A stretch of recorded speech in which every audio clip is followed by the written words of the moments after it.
The Israeli and Palestinian conflicts. The main reason of this conflict is two groups of people claiming the same land. How it all started. In the early 1900s, a group of people decided to become Palestinian, and also at that same time, the Jewish people felt they needed their own land to be safe after they had been through constant prosecution throughout history. After World War I, British gained control of Palestinian land and allowed immigration.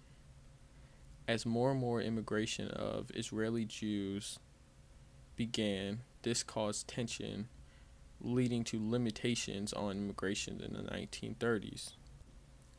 This caused the UN to divide British Palestine into two, one for Israeli Jews and one for the Palestinians. This led to Arab declaring war on Israel in 1948, spanning to 1949. After Israel won, they pushed past borders set by the UN.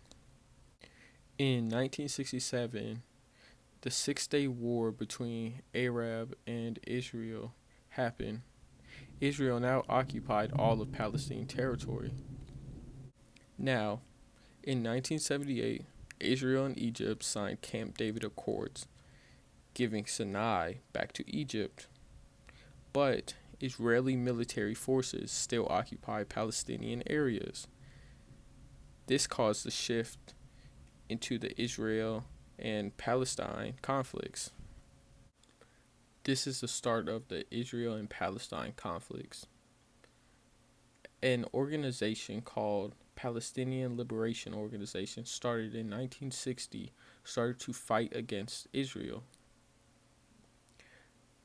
The Palestinian Liberation Organization, or PLO, claimed all of original British Palestine land. The tension between the organization and the Israeli military caused the Israeli invasion of Lebanon on April 12, 1982.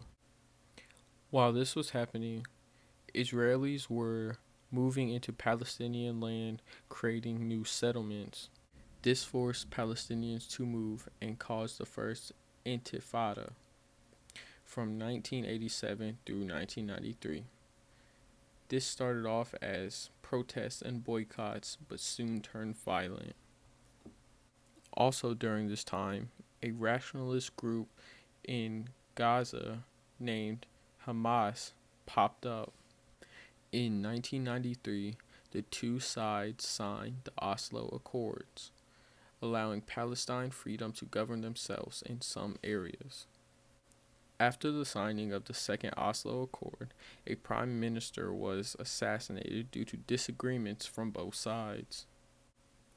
After the Second Camp David fell, the Second Intifada happened from 2000 to 2005. The Second Intifada caused Israel to build walls and checkpoints to manage the conflicts. During 2005, Hamas gained control over Gaza, leading to Israel to put huge sanctions on Gaza, causing 40% unemployment rate. This brings us to current day. It leaves the area in constant conflict and leading people to wonder where the conflict goes from here. No one knows when it will end.